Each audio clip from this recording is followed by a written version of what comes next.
दोस्तों, मैं सनी त्रिपाठी और आप देख रहे हैं इंटेलेक्चुअल वॉरियर। दोस्तों, क्या आप फोर्थ जनरेशन वॉरफेयर के बारे में जानते हैं? क्या आपने बौद्धिक आतंकवाद के बारे में सुना है?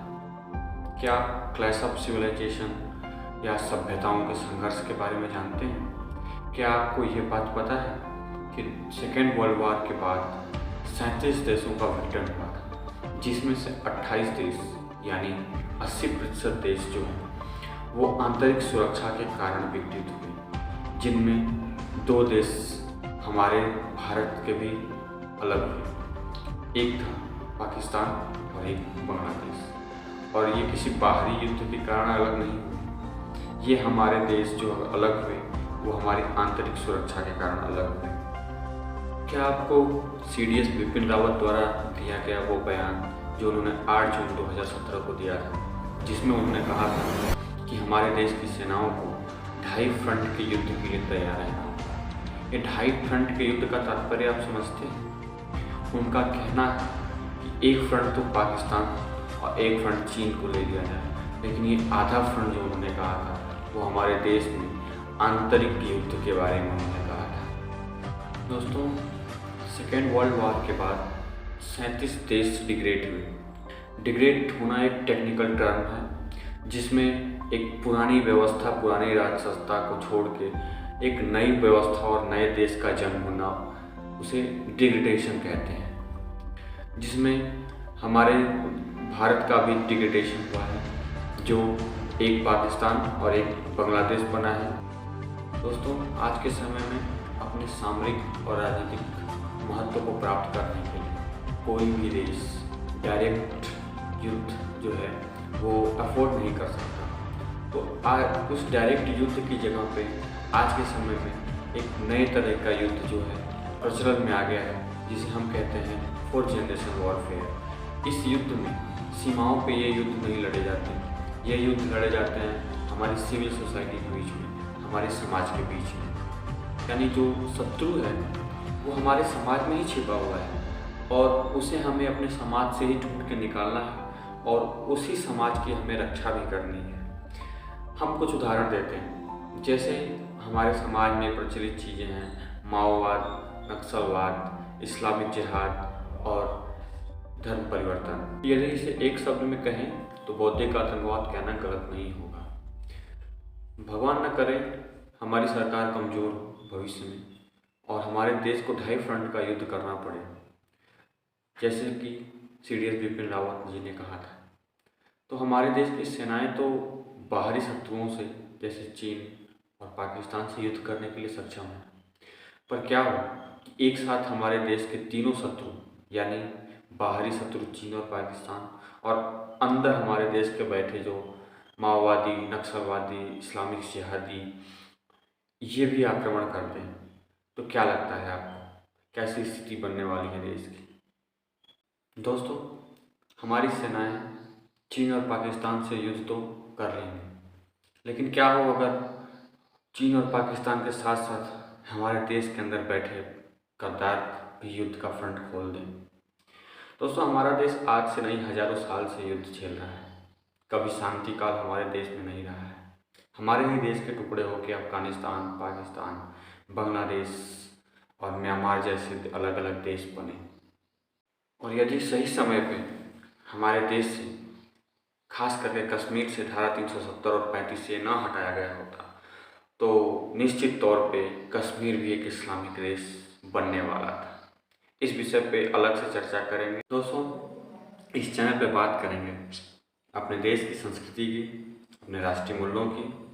हम और आप मिलकर करेंगे हर उस झूठ, हर उस प्रोपेगेंडा का पर्दाफाश जो हमारे देश को, हमारे समाज को, हमारी संस्कृति को तोड़ने के लिए रचा जा रहा है।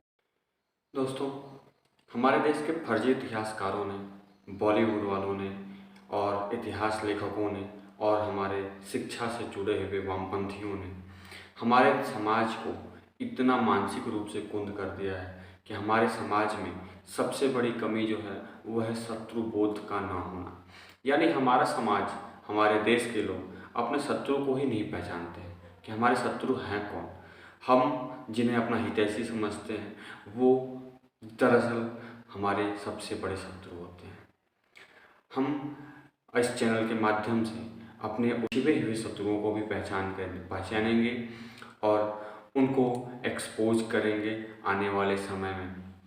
हमारे देश में हाल फिलहाल में आपको ज्ञात होगा CAA NRC के विरुद्ध कई महीनों तक सड़क जाम करके बैठे रहे लोग। हाल फिलहाल में किसान आंदोलन के नाम पे हमारे देश को तोड़ा जा रहा है और आज से नहीं बहुत समय पहले से ही वामपंथी NGOs, शिक्षाविद और नक्सलवादी, माओवादी ये सभी मिलकर हमारे देश को कहीं न कहीं आंतरिक रूप से तोड़ना चाहते हैं।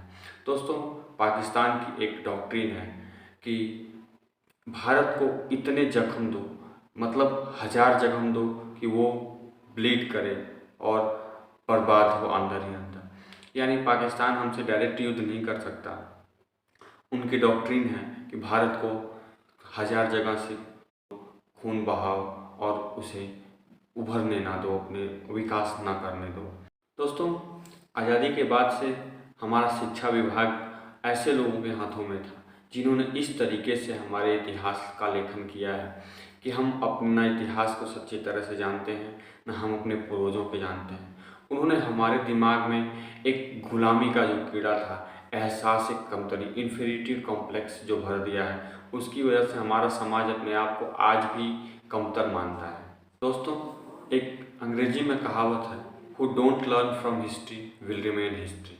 यानी जो अपने इतिहास से नहीं सीखता है वो इतिहास बन जाता है। दोस्तों, आप और हम कल की डेट में नहीं रहेंगे। लाखों लोग मर चुके हैं, लाखों लोग मरेंगे, लेकिन हमारा देश, हमारी सभ्यता जब तक जीवित है तब तक भारत सही मायनों में जीवित है। लेकिन यदि अगर एक सभ्यता मरती है तो वो ज़्यादा दुखदायी होता है। तो दोस्तों, हमें अपने भारतीय सभ्यता को नहीं मरने देना है। आप खुद जानते होंगे कि हमारे देश से ही बने हुए हैं पाकिस्तान, अफगानिस्तान। ये कभी हिंदू बहुल हुआ करते थे और यहाँ की संस्कृति भी हिंदू संस्कृति हुआ करती थी। लेकिन क्या आज वहाँ पे एक भी हिंदू हैं? क्या वहाँ पे पुरातन संस्कृति है?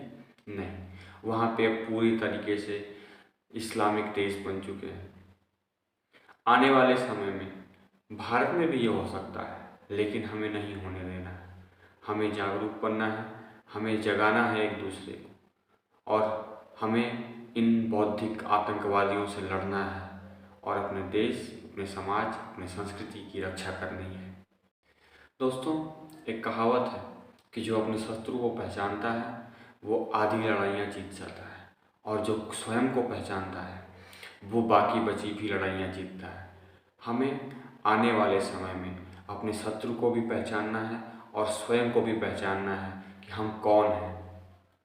दोस्तों, हम जानते हैं और आप भी जानते हैं कि हमारे देश को चारों तरफ से घेरा गया है और हमारे देश को आज से नहीं हजारों साल से घेरा जा रहा है, और ये देश कभी शांति काल में नहीं रहा है।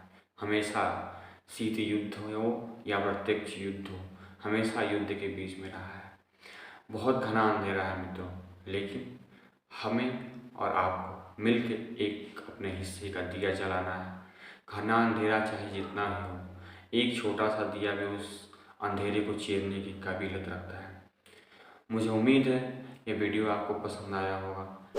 आने वाले समय में हम बातें करेंगे बहुत सारी अपने देश के बारे में, अपनी संस्कृति के बारे में, अपने पुरातन इतिहास के बारे में, और अपने देश के खिलाफ होने वाले षड्यंत्रों का पर्दाफाश करेंगे।